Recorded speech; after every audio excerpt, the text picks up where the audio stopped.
ধরনের কিছু দেখতে চায় না। এক সরকার কি লাশের উপর দাঁড়িয়ে তৈরি হয়েছিল? আমরা যে সময় দাঁড়িয়ে আছি এটা কোনো এক সরকার না, একটা গণঅভ্যুত্থান হয়েছে, হাজার হাজার মানুষের লাশ পড়েছে এবং লাশের উপর দাঁড়িয়ে একটা সরকার প্রতিষ্ঠা হয়েছে। অন্তর্বর্তীকালীন সরকার সে কোনো প্ল্যান তৈরি করতে পারলো না যে কি প্ল্যানের বেসিসে আমি আসলে আগাবো, আজকে হোক কালকে হোক আপনি কিন্তু ইনভ্যালিড হয়ে যাবেন, আপনার এগেইনস্টে একটা গণঅভ্যুত্থান হবে। যেহেতু সবাই এখানে তাদের ব্যক্তিগত মতামত জানাচ্ছেন, আমি এখানে যা বলবো সেটা এই জুলাই গণঅভ্যুত্থান এবং গণঅভ্যুত্থান পরবর্তী সময়ে যে অন্তর্বর্তীকালীন সরকার হয়েছে এবং সেটার আফটার ম্যাথ, এটা নিয়ে আমার ব্যক্তিগত একটা অবজারভেশন হিসেবেই আপনারা দেখবেন। এবং যেহেতু এখন একটা ফ্রিডম অফ স্পিচ এবং সবারই মত প্রকাশের একটা পরিবেশ তৈরি হয়েছে, তো আমাদের সবারই কিন্তু একটা চিন্তা ভাবনার আদান প্রদানের মধ্যে থাকা উচিত। গতকালকে শুরুতেই শুরু করতে চাই একটা ঘটনাকে কেন্দ্র করে। গতকালকে রাতের বেলা আমরা একটা টক শোতে গিয়েছিলাম, আমি আর জাতীয় নাগরিক কমিটির নাসির ভাই ছিল, বাকি যারা ছিলেন কিছু আইনজীবী ছিলেন আর সাংবাদিক ছিলেন এবং বিএনপির নেতৃত্বস্থানীয় কয়েকজন ছিলেন। এবং যেটা হয় ওনারা ওনাদের যুক্তি তুলে ধরছেন, আমরা আমাদের যুক্তি তুলে ধরছি এবং ইট ওয়াজ ফাইন এনাফ। একজন শ্রোতা উনি কল করেন এবং ওখানে তিনি তার অনুভূতিটা ব্যক্ত করেন যে মানে তিনি বলেন যে আমি যে গণঅভ্যুত্থানটা করেছি, আপনারা তো যখন বিএনপির উনি বক্তব্য দিচ্ছেন উনি তো আমার প্রতি কোনো সম্মানই দেখালেন না, ওই গণঅভ্যুত্থানের প্রতি আপনি কোনো সম্মানই দেখালেন না। তাহলে এবং শ্রোতা উনি বলছেন যে আমি খুবই অপমানিত বোধ করেছি, আমি খুবই ডিসহার্টেন্ড বোধ করেছি যে আপনারা এরকম অ্যাপ্রোচে হচ্ছে দিন দিন কথা বলছেন। তো এটা তিনি তার মতামত জানিয়েছেন, এটা জানাতেই পারেন।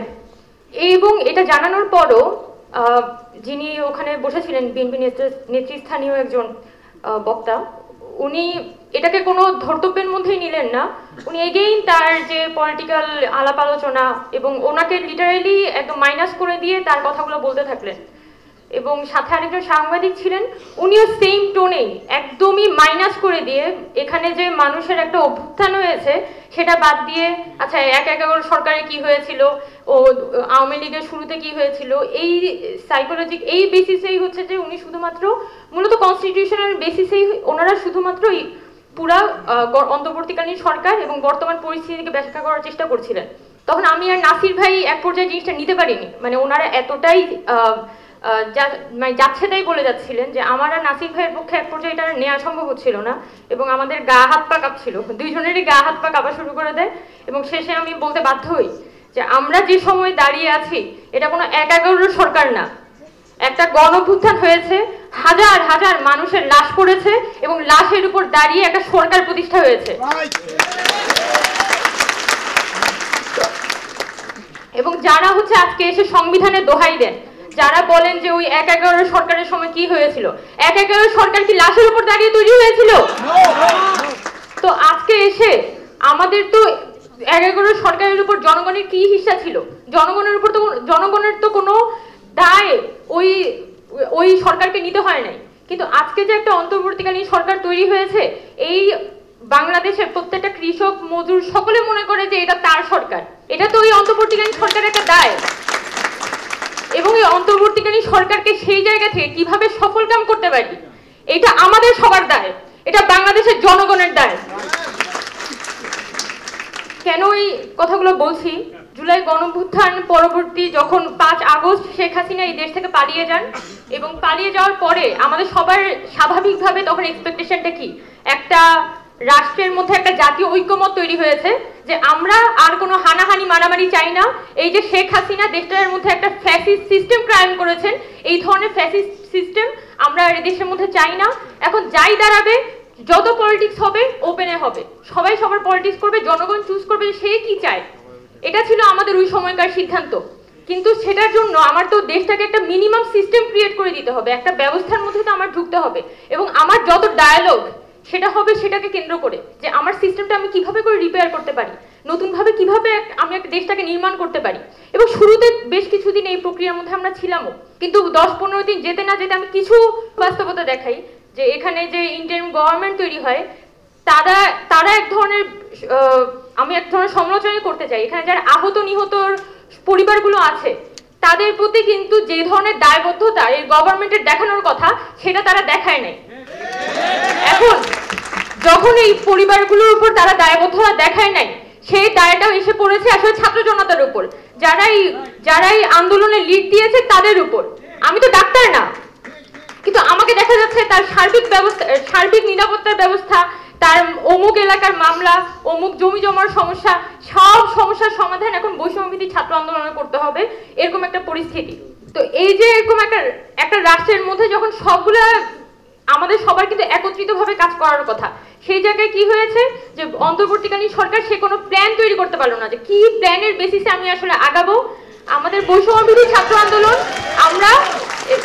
আমরা বৈষম্যবিরোধী ছাত্র আন্দোলন আমরা ডিসাইড করতে পারছি না যে আমি মামলা সামলাবো, আমি তদবির সামলাবো, নাকি আমি কি সামলাবো, আমি রাষ্ট্রের কোন রুটম্যাপ আমি দিব, এই ধরনের কোনো ডিসিশন আমরা আসতে পারি নাই।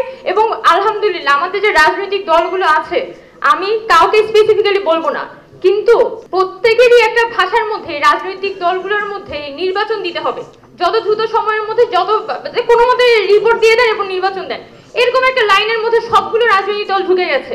তো যখন দেশের মধ্যে একটা 5 আগস্ট একটা লাশের উপর দাঁড়িয়ে একটা সরকার আসার পরে যখন প্রত্যেকটা গ্রুপ আলাদা আলাদা করে ডিভাইড হয়ে যাইতে থাকে, আবার আমি মুখে হচ্ছে জাতীয় ঐক্যমতের ফেনা তুলি, তখন তো তার মানে আমার অন্তরে একটা মুখে আরেকটা। এটাই বাংলাদেশের জনগণের সাথে বেইমানি। বাংলাদেশের জনগণ আর মুখে একটা অন্তরে একটা এই ধরনের কিছু দেখতে চায় না। এবং এই ঘটনাগুলোই কিন্তু আওয়ামী লীগের যে ফ্যাসিস্ট সিস্টেম সেটাকে কায়েম রেখেছিল। আওয়ামী লীগ বলেছে যে এইটা অমুক জামাত শিবির, তমুক এটা তমুক সেটা, এটা বলে সে নানান কিছুকে লেজিটিমেট করার চেষ্টা করেছে, সে পলিটিক্যাল পার্টিগুলোকে লেজিটিমেট করার চেষ্টা করেছে, মানুষকে সে নানানভাবে একটা হয়রানির মধ্যে ফেলেছে। যেটা আমাদের একটা এক্সপেকটেশন ছিল যে 5 তারিখ যখন হচ্ছে এই সরকারটা তৈরি হবে, 5 তারিখ পরবর্তী সময়ে, সেটাতে আমরা সারা দেশের জনগণ আসলে একসাথে ঝাঁপিয়ে পড়বো, একসাথে ঝাঁপিয়ে পড়ে আমরা আসলে দেশটাকে একটা নতুন কিছু একটার দিকে নিয়ে যাব। আমি জানি না হয়তো নতুন জিনিসটা কি, কিন্তু আমার মধ্যে একটা ফিলিং আছে, আমার মধ্যে একটা স্বপ্ন আছে যে এই দেশটা ওই আগের দেশটার মতো হবে না, শুধু আমরা এতটুকুই জানতাম। তো সেই যে আগের দেশটার মতো জানতাম, সেই জায়গাটা নিশ্চিত করার জন্য আমাদের যে বিশেষজ্ঞরা আছে, আমাদের যারা হচ্ছে রাজনৈতিক দলগুলো আছে, আমি হয়তো ছাত্র, আমি হয়তো আপনার থেকে একটু কম বুঝি, কিন্তু সেই কম বুঝের সুবিধাটা নিয়ে আপনি কিভাবে করে হচ্ছে আপনি নিজের রাখের গুছানোর লাইন বেছে নিলেন, এই কোশ্চেনটা তো করতেই হয়। তার কেন এই দেশটা কি আপনার না? যখন আমি খুব করেই বলি যে বিএনপি যখন বলছে যে আমার অতজন মারা গিয়েছে, হ্যাঁ, এই যে গণভুত্থান হয়েছে এটার হকদার সবাই, এই হকদার, এখানকার হকদার সকল রাজনৈতিক সংগঠন, আওয়ামী লীগ বাদে এখানে অনেক রাজনৈতিক সংগঠন, তারা কিন্তু জীবন দিয়েছে, মাঠে একদম জীবন দিয়ে লড়াই করেছে, এটার যে অংশীদার এটা সবাই, সাধারণ ছাত্র নাগরিক যেমন এটার অংশীদার, রাজনৈতিক দলগুলো এটার অংশীদার, আমরা সবাই এটার অংশীদার, এটার কোনো আলাদা মাপকাঠিতে মাপার কিছু নেই। কিন্তু আপনি যখন এইটার উপর দাঁড়িয়ে বলতে চান যে হয়ে গেছে এখন নির্বাচন দিয়ে যাও, তখন কিভাবে করে মনে করেন যে জনগণ আপনাকে মেনে নিবে? এবং এই ঘটনাটাই আসলে গতকালকে হয়েছিল, যখন আমরা RTV প্রোগ্রামটাতে যাই, তখন একজন শ্রোতা উনি ফোন করে শুধু এই কথাটাই বলেছিলেন যে আমার অপমানিত ফিল হচ্ছে, এবং আমাদের যে বর্তমান রাষ্ট্র সে জনগণকে পুনরায় একটা অপমান বোধের দিকে ঠেলে দিচ্ছে, এবং এই অপমান বোধের যে খেসারত সেটা আমাদেরকে আরো গভীরভাবে দিতে হবে, আরো বাজেভাবে দিতে হবে। কারণ যারা আহত হয়েছে, যারা নিহত হয়েছে, তাদের যে পরিবার, আই টেল ইউ, কত যে মানুষ আছে তারা সিরিয়াস ট্রমার মধ্যে আছে। অনেক মানুষ আছে যারা মারা যায়নি, তার কানের পাশ দিয়ে গুলি গিয়ে পিছনে মানুষটা মারা গিয়েছিল। অনেক মানুষ আছে যারা লাশ টানাটানি করেছে। 18 জুলাই যখন 53 জন মানুষ মারা গিয়েছিল, অফিসিয়ালি 53 জন মানুষ মারা গিয়েছিল, ওই লাশগুলো টেনে নিয়ে গিয়েছিল কারা? ব্র্যাকের ভিতরে, এই যে ব্র্যাক রেস্টুরেন্টটা যখন মারা যায় তখন তো তার হাত পা ধরে নিয়ে যাচ্ছিল না হসপিটালের ভিতরে, ব্র্যাকের ভিতরে ইস্ট ওয়েস্টার্ন ইউনিভার্সিটি স্টুডেন্টটাকে নিয়ে যাচ্ছিল। এই যে লাশগুলো যারা ক্যারি করেছে, ওই মানুষগুলোর যে ভিতরে একটা ট্রমা, সে এখনো পর্যন্ত চুপ আছে এই কারণে যে সে এখনো দেখছে যে দেখি দেশটার কতটুকু যায়, কি যায়, কতটুকু হয়। কিন্তু আমরা যদি এখানে সকল পুনরায় একটা জাতীয় ঐক্যমত প্রতিষ্ঠা করতে না পারি, তাইলে এই মানুষগুলোর যে বিবেকের হায়, যে অন্তরের হায় সবার উপরে রাখবে, আমরা মানে জাহান্নামের একদম সর্বনিম্ন স্তরে আমাদের পড়তে হবে। আমি এটাই মনে করি, আমি একদম অন্তর থেকে এটাই মনে করি। আগে আরেকজন বলেছেন যে এই যে গণঅভ্যুত্থান, এটা যে কি হয়েছে, এটা কোনো টেক্সট বুক এক্সাম্পল আপনি সারা পৃথিবীতে পাবেন না। গত 100 বছরের ইতিহাসে খুব কম এক্সাম্পল আছে যেখানে একটা দেশের জনগণ সে সকল রাজনৈতিক ন্যারেটিভ ঠেলে দিয়ে শুধুমাত্র নিজের পাশের মানুষটার জন্য, নিজের জীবনের জন্য, নিজের ফ্রিডম অফ স্পিচের জন্য, নিজের গণতন্ত্রের জন্য, শুধুমাত্র নিজের দেশটার জন্য সে রাস্তায় নেমে নিজের জীবনটা দিয়েছে। এটা খুব কম এক্সাম্পল আছে পৃথিবীর ইতিহাসে। এবং এই গণঅভ্যুত্থান এতটা স্বতঃস্ফূর্ত ছিল, মা তার মেয়েকে নিয়ে বের হয়েছে। আমার আব্বা হচ্ছে যে আমার আব্বা আম্মা খুবই স্ট্রিক্ট, কিন্তু আব্বা আম্মা আমাকে মানাই করতে পারছে না। সে আমার সাথে চোখে চোখ রেখে কথা বলতে পারে না। বাবা মা তার ছেলে মেয়ের চোখে চোখ রেখে কথা বলতে পারে না, তাকে বারণ করতে পারে না। এরকম একটা পরিবেশ হচ্ছে এই গণঅভ্যুত্থান তৈরি করেছিল। যে এই যে নতুন বাস্তবতার মধ্যে এসে আমরা পড়েছি, সেই বাস্তবতাকে তো আমাদেরকে নতুনভাবে অ্যাকনোলেজ করতে হবে। কিন্তু এই বাস্তবতার পরবর্তী সময় কি দেখা যাচ্ছে, যে আমরা নানানভাবে আসলে বিভাজিত হয়ে পড়ছি এবং বিভাজনগুলোর জন্য আমরা নানান পক্ষকে দোষ দিচ্ছি। কিন্তু যতই হোক, আমি যত পক্ষকেই দোষ দিই না কেন, দিন শেষে তো এটা বিভাজনই। দিন শেষে তো আসলে দেশ একটা খারাপ দিকেই যাচ্ছে, এটাই তো প্রতীয়মান হয়। এই দেশের এই জনপদের মানুষের যে কপাল, এটা খুবই খারাপ কপাল। এরা সবসময় সংগ্রাম করেছে। এই বাংলা জনপদের মানুষের ইতিহাস, সংগ্রামের ইতিহাস অনেক পুরনো, কিন্তু সবসময় দেখা গেছে যে মানুষ সংগ্রাম করে, সে দেশের মধ্যে একটা পরিবর্তন আনে, জীবন দেয়, রাস্তায় রক্ত দেয়, তার পরিবারের লোক হারায়, কিন্তু রাজনৈতিক দলগুলা কখনোই তার এই সংগ্রামকে, তার আত্মত্যাগকে অ্যাকোমোডেট করতে পারে না। এবং এই জনপদের মানুষ সবসময় দেখা গেছে যে এই 1971 সালের পর, এই জীবন দেওয়ার পর, যখন আওয়ামী লীগ এই মুজিববাদের নামে এই ধরনের একটা সংবিধান দিয়ে সে যখন দেশের মধ্যে একটা ফ্যাসিজম কায়েম করে, এটা ফলাফল কি দাঁড়িয়েছে?